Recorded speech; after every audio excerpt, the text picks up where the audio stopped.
Green and Pepper, c'est le podcast qui nous décomplexe. Ce podcast a pu être réalisé grâce à la collaboration de la marque Juneo. Alors c'est parti. Bonjour Delphine, on est de nouveau ensemble. Coucou Barbara, ben oui. Trop cool. En ce temps de coronavirus, j'espère que tu vas bien et que tu te sens en pleine forme. Ben écoute, ça va très bien. Puis nous, on continue à travailler et à produire, donc c'est plutôt bon signe.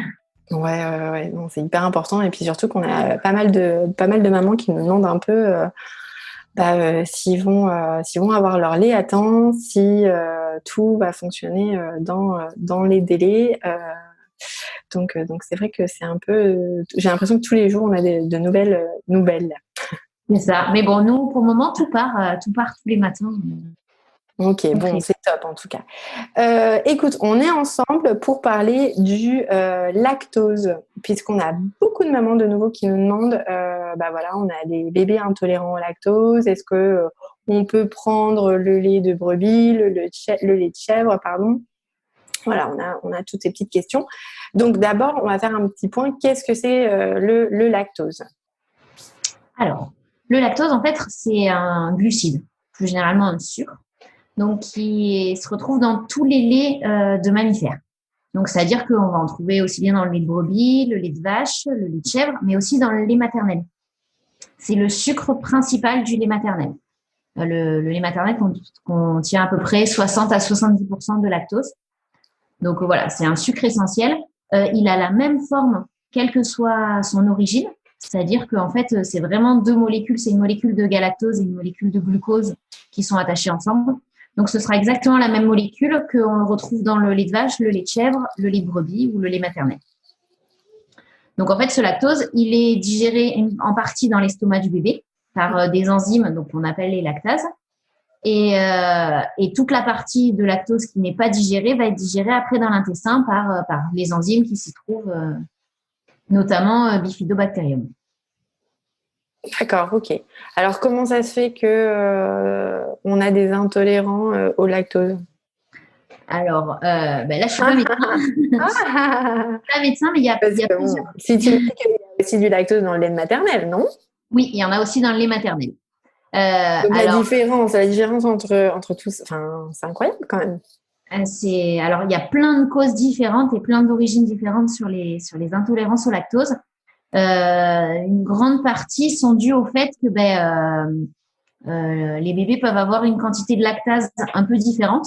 C'est-à-dire qu'avec moins de lactase au niveau de l'estomac, il va y avoir plus de lactose qui va se retrouver dans l'intestin et du coup, plus de lactose qui va être digérée par les bactéries qui sont dans l'intestin. Donc, ces bactéries, quand elles digèrent le lactose, elles fabriquent du gaz et c'est ce qui va causer des troubles digestifs, notamment au bébé, tous ces gaz qui donnent mal au ventre.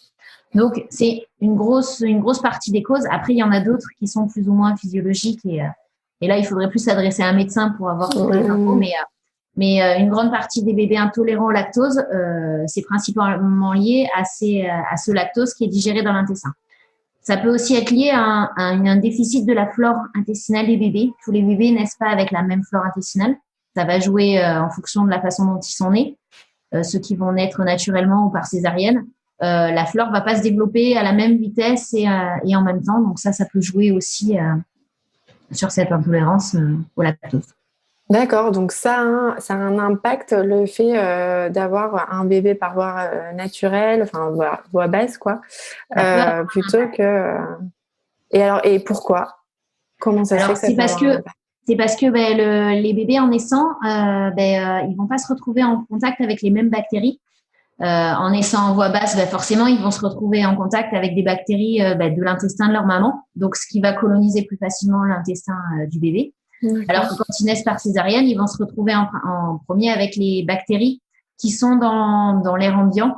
Donc, les bactéries comme les Bifidobacterium vont se développer un tout petit peu plus tard. Elles vont se développer aussi, la flore du bébé. Oui, d'accord. Voilà, il va y avoir juste un tout petit décalage, donc ça peut jouer aussi. Donc, le bébé peut être aussi intolérant au lactose de la maman ? Alors, c'est assez rare. Enfin, à ce niveau-là, il y a très peu d'études.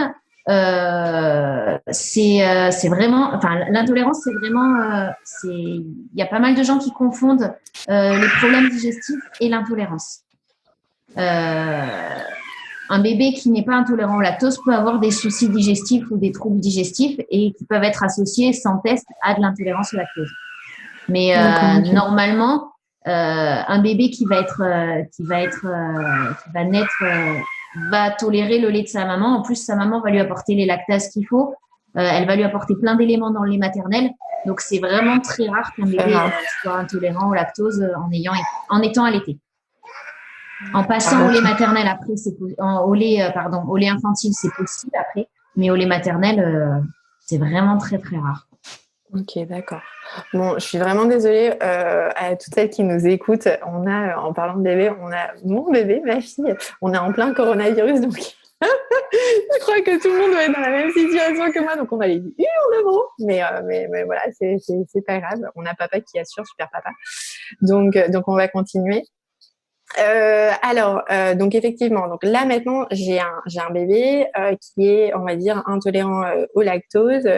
Je le sais, intolérant au lactose lait de vache. Est-ce que c'est possible que mon bébé soit aussi intolérant au lactose lait de chèvre ou lait de brebis? Alors tout à fait. Si votre bébé il a été détecté intolérant au lactose par le pédiatre ou un autre médecin, vu que le lactose va être le même dans le lait de vache, le lait de chèvre, le lait de brebis, s'il n'a pas le droit de prendre le lait de vache, il ne pourra pas prendre de lait de chèvre ou de lait de brebis. Il faut vraiment voir avec le pédiatre parce que certains bébés en fait vont pouvoir tolérer une petite quantité de lactose. Donc c'est là où il va être important de regarder sur les boîtes de lait la quantité de lactose qu'il va y avoir dans 100 ml de lait. Okay. Ça veut dire qu'il faudra se rapprocher d'un lait qui est peut-être un petit peu plus faible en lactose.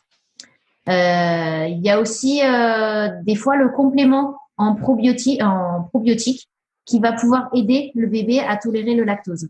Okay. On a eu des retours de parents là récemment qui avaient une petite fille qui digérait aucun lait, sûrement dû à une intolérance au lactose, et son pédiatre lui a conseillé de prendre du coup des probiotiques en plus, et après 4-5 jours de probiotiques, tous les petits troubles digestifs ont commencé à s'atténuer et disparaître parce que du coup, en colonisant avec des bactéries qui vont digérer le lactose, la flore s'est faite correctement et du coup, ces troubles digestifs sont passés.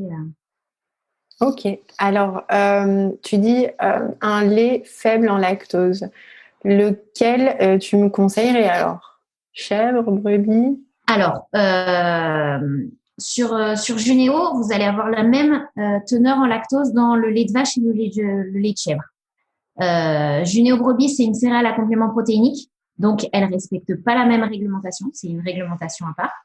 Donc Junéo vache et Junéo chèvre, ils sont au plus bas de la réglementation parce que comme il y a du lactose dans le lait maternel, la réglementation nous impose d'ajouter du lactose dans nos laits. Donc Junéo chèvre et Junéo brebis vont être au minimum imposés par la réglementation. Junéo brebis, par contre, qui est une céréale à complément protéinique, elle, la réglementation est un peu différente, donc elle va avoir une teneur un peu plus basse en lactose que les laits infantiles, donc le Junéo vache et Junéo chèvre. Par contre, attention, Junéo brebis est vraiment destiné, donc c'est vraiment une céréale à complément protéinique, c'est pour les enfants qui ont déjà commencé la diversification alimentaire. Parce que c'est pas un lait infantile, c'est vraiment une céréale à complément protéinique. Ok. Ben écoute, ça me paraît hyper clair. J'espère que pour toutes les mamans, ça va l'être aussi. Dans tous les cas, si c'est pas le cas, n'hésitez pas à contacter Delphine au numéro vert qui se situe sur notre site web et elle sera ravie, de vous conseiller. Donc surtout n'hésitez pas. Bon merci beaucoup Delphine pour tous ces petits conseils sur le lactose et j'espère à très bientôt. Et avec plaisir Barbara et puis à très vite. À très vite. Vous pouvez dès maintenant vous abonner au podcast Green and Pepper sur iTunes et y laisser votre avis afin de nous soutenir. On a vraiment besoin de vous. Suivez notre actualité sur Instagram et n'hésitez pas à le partager avec vos amis et d'autres parents en détresse. À très vite.